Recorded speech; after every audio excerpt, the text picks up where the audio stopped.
Kementerian Sosial memberi perhatian pada kasus pengusiran dan kekerasan yang dialami Elina Wijayanti, seorang warga lansia berusia 80 tahun di Surabaya, Jawa Timur. Polisi juga telah menetapkan 2 tersangka yang membongkar rumah nenek Elina tanpa keputusan pengadilan.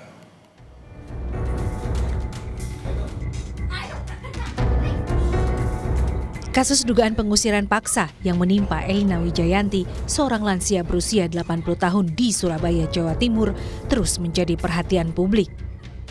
Peristiwa ini akhirnya mendapat respons dari Menteri Sosial Saifullah Yusuf atau Gus Ipul.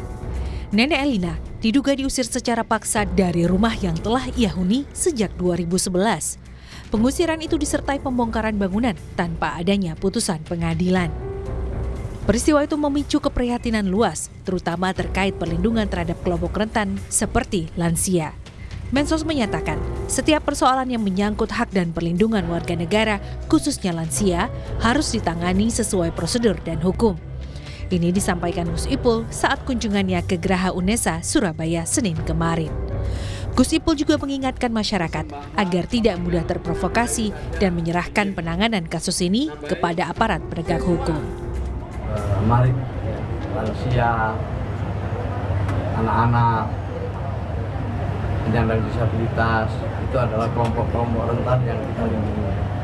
Harus kita fasilitasi, kita berikan perlindungan. Kalau memang ada masalah, selesaikan dengan baik, ya, supaya orang tua kita, kelompok-kelompok rentan ini benar-benar bisa memperoleh hak. Sementara itu, penanganan kasus nenek Elina di tingkat kepolisian terus berjalan. Polisi telah menetapkan 2 tersangka atas kasus pengusiran dan kekerasan. Salah satunya adalah Samuel Adi Kristanto yang diduga menjadi dalang pembongkaran paksa rumah nenek Elina.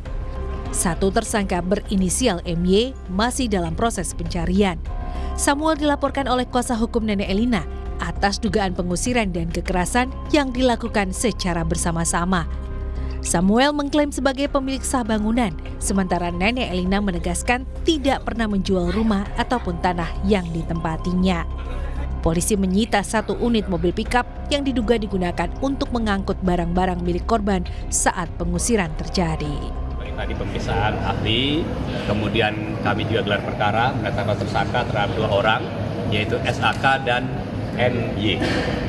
Dan kami juga sudah melakukan yang tadi penangkapan terhadap tersangka SAK dan saat ini sedang dalam pemeriksaan. Demikian.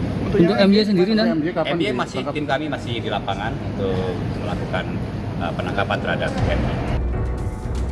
Pengusiran dan pembongkaran rumah nenek Elina terjadi pada 6 Agustus 2025.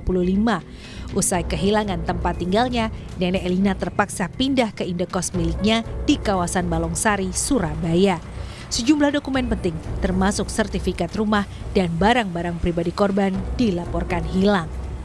Pemerintah melalui Kementerian Sosial memastikan akan memantau penanganan kasus ini sebagai bagian dari komitmen perlindungan terhadap warga lanjut usia dan penegakan hukum yang berkeadilan. Nyoman Deni, Kompas TV, Surabaya, Jawa Timur.